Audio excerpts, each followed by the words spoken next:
Hello, hello, and welcome to Running with Rainbows, Color Mystery, Color History with Maya Larson. I'm so excited to have you here with me today for a little taste of what we're going to launch into come January. Today we're going to create an acrylic paint, and we're going to use some hand mold acrylic paint to create some jelly prints on cards and envelopes. So what you need to do for this class today is decide if you're creating your own paint and using it today, or if you're just going to bring the acrylic paint that you currently have on hand and have a watch and see if this is up your alley. So I am using the Natural Earth paint products. You can get them in the USA and Canada. They come from Winnipeg, Manitoba if you're ordering from Canada, and they have a recipe book available for $10 Canadian, so that's what I'm showing here. And in it, it offers the various ways you can use the Natural Earth paint products to create fine art quality materials to work with. So pigment powders get a bad rap. It's the binders, friends. Your binder is what keeps your pigment powder suspended and adhered to your substrate. So that is where it is important to get good quality products. And Natural Earth paint new acrylic binder is a plant-based binder that it's archival and long-lasting. So it's not going to disintegrate. It's not going to do anything that a normal acrylic binder wouldn't do. The only thing that it's missing are any of the toxic fillers and petroleum products within it. There's no fumes associated with this product, so for me, who is growing much more sensitive to the products I was using because I'm creating more paint, it matters. So you're also going to need a brayer. Here I have a mini brayer. If you don't have a brayer, it's okay. Don't feel you need one. You need some paintbrushes though. You could use a rolling pin or even a wooden dowel if you want as a brayer substitute. It's just to get the paint on your jelly plate. You're also going to need a jelly plate of a size that you have. You can use a 5x7 or a large one and just use a small area. I'm using some cardstock and cards that come together, but you could just do this on watercolor paper and create your cards that way. It is entirely up to you. I don't want you to feel that you have to go out and buy anything if you don't have watercolor paper or cardstock on hand, though. You will need to get some. Here I am using the remnants of paint I created for the upcoming class, Color History Mystery, that we're going to get into. So I wanted to use this leftover paint, and that's why I thought I would create this bonus class here in October. So these are the transfer plastic bags. So when I mold the paint, I have to move it from the glass plate to the aluminum tube or storage container. So what I devised for myself was I scoop it into a Ziploc bag, and then I use it almost like a cake icing tool to fill up the aluminum tubes, which means I'm left with some paint behind. So that's where we're getting the paint for this class from. I will, however, demonstrate after this short introduction the molding of paint powder from scratch, just so you get a taste for it and understanding.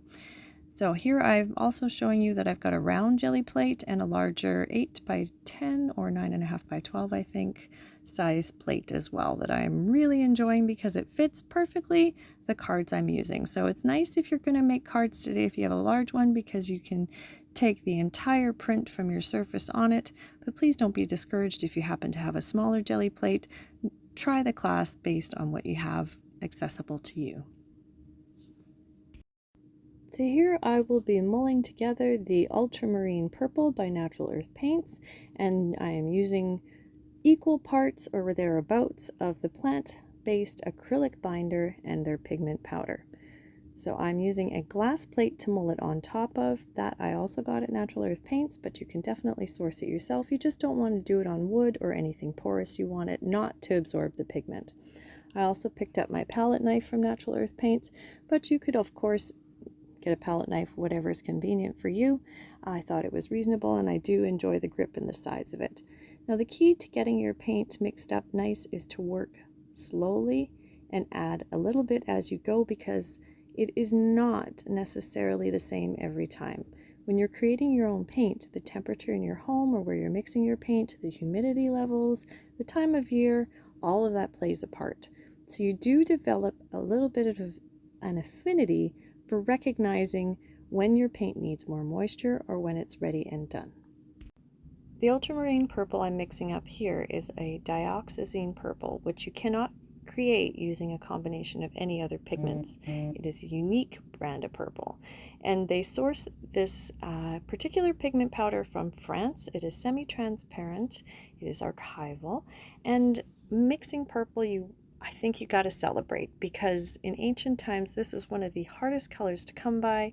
It was associated with wealth, power, spirituality, kingship, royalty. It was not the common man's pigment.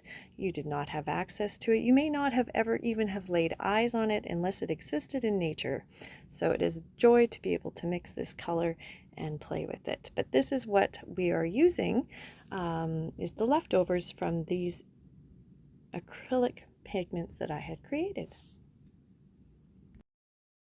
So you do not have to start with a perfectly clean jelly plate. I'm not all for that. If you've got some old paint or remnants of something on it, that's fine. If you're looking for a way to get it off, cover it in matte medium, stick a sheet of watercolor paper on it, leave it overnight, pull it off in the morning, and you should basically have a sparkling clean jelly plate.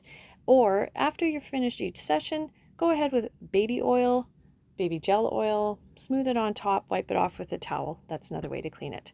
For today's class, you need to have stencils or stamps already on hand.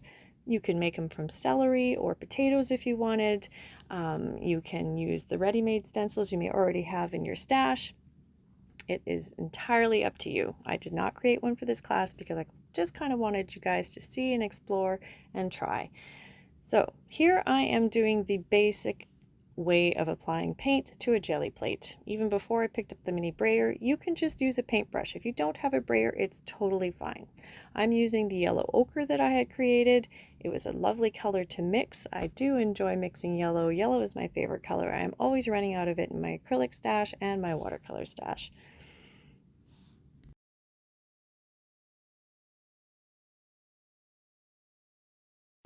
So I'm just going to take various stamps and play. So here I thought I'd try by stamping onto it and removing with another one with the butterfly. And now I've got a little bit of some Venetian red on a flower stamp, and I'm just going on top. To create an abstract pattern, you just have to have fun. It can be difficult to get started. So the joy here is that I'm using my own handmade paints, so I want to get started. I do not want to be precious. I do not want to hold them back. These are the leftovers. I've got tubes ready to go. So it's working to my advantage.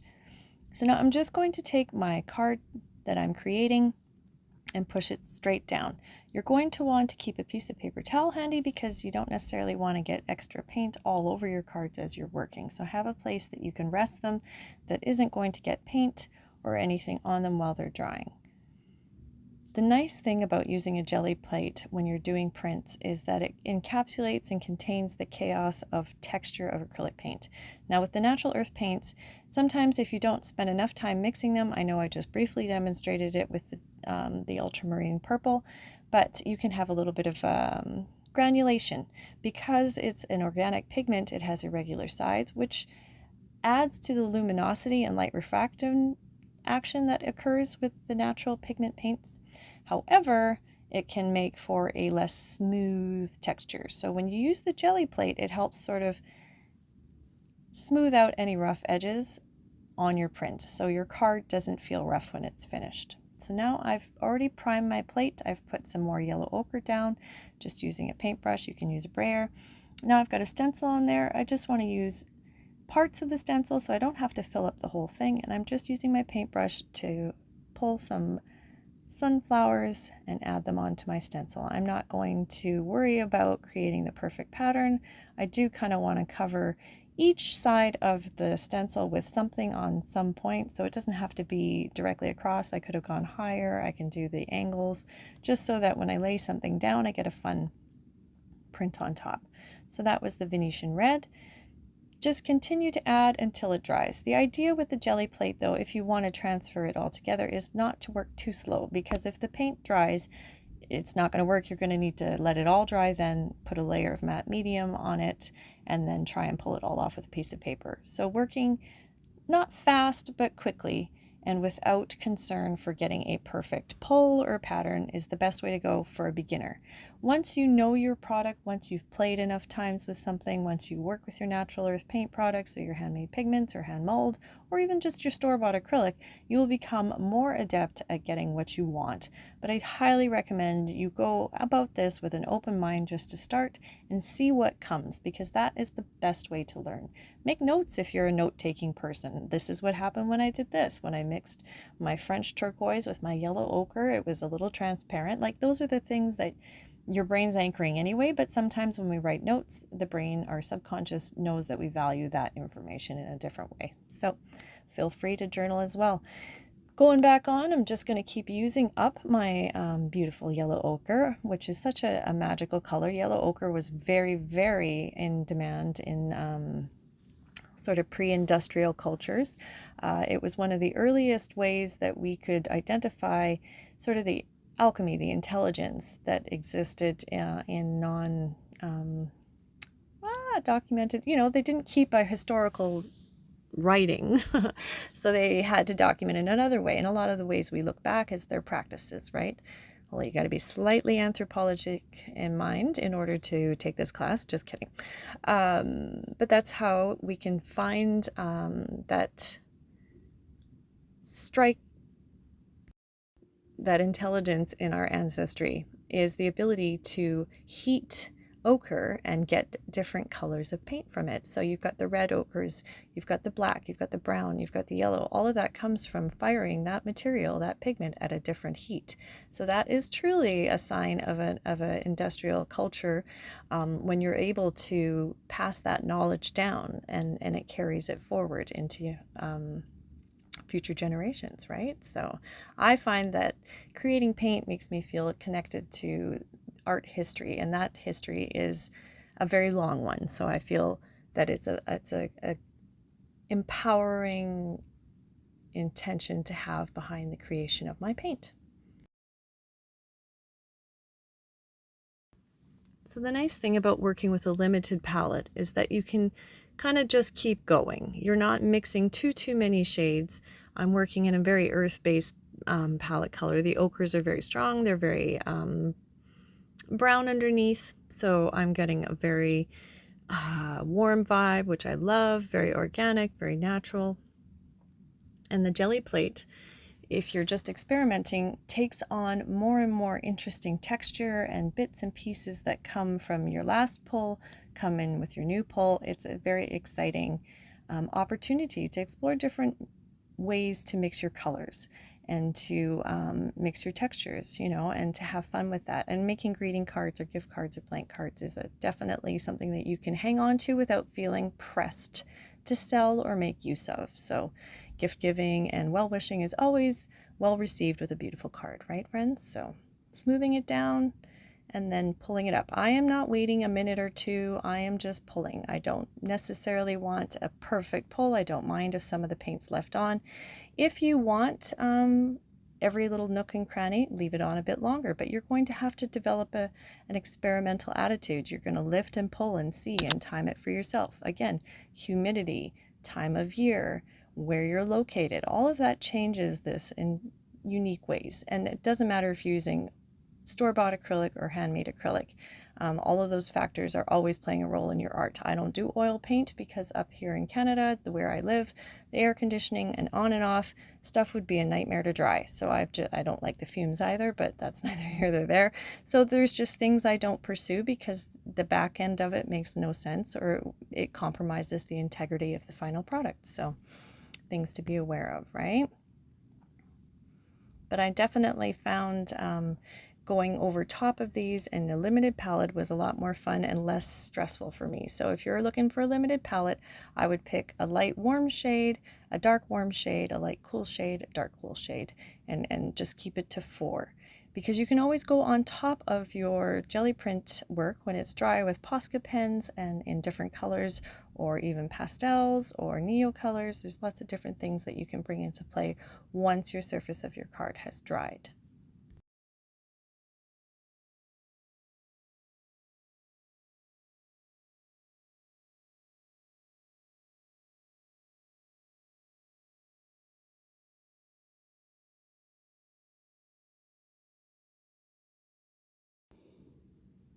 All right.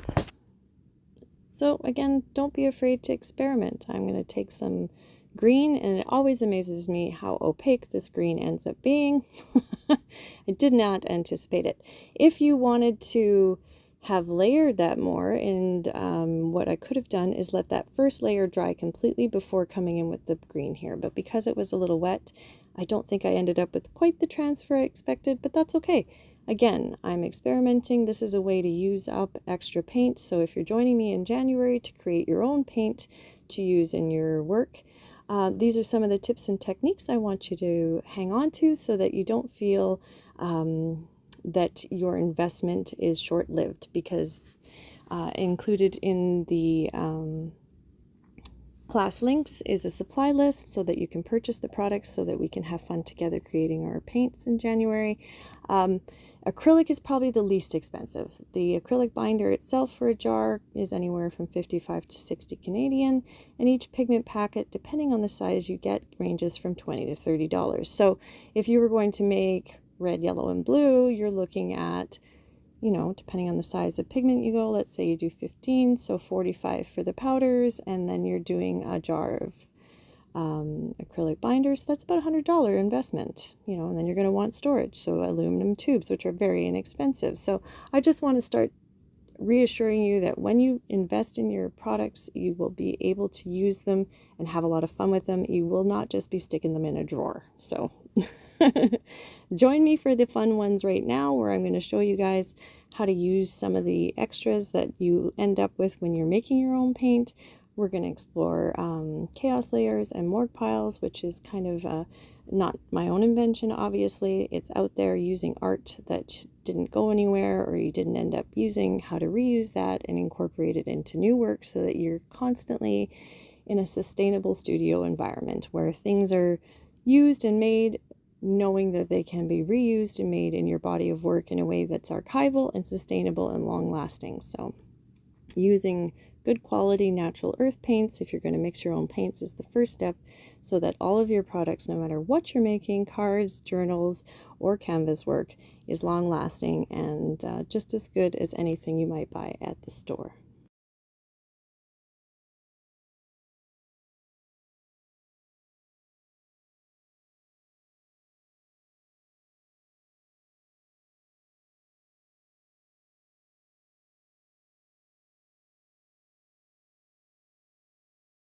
So here is that beautiful ultramarine purple that I mixed up. I love the stirring aspect of mulling, and I'm going to do a separate video for that, just about the unique aspect of stirring and mulling your own paints, period. But this was a joy. I loved using this on top of the greens and the Venetian red that was sitting underneath. Again, they're all have been used in this, so there's parts of it on the jelly plate already. So they do kind of have a harmonious relationship with each other. Now I'm going to actually jelly print this onto a binder divider because I was looking around the room for something other than an envelope and a cardstock to do it on, and I thought, what a fun way for you to create your own recipe binder than to jelly print using your own paint on the folders in between your subjects. So it was a lot of fun to have that idea. So don't be afraid to explore different things to print on. The natural earth paint pigments are definitely usable on fabric as well, so that's something we can explore together. But that pulled out beautifully. That was a lot of fun. I felt so satisfied using up the remnants of my acrylic mixing process.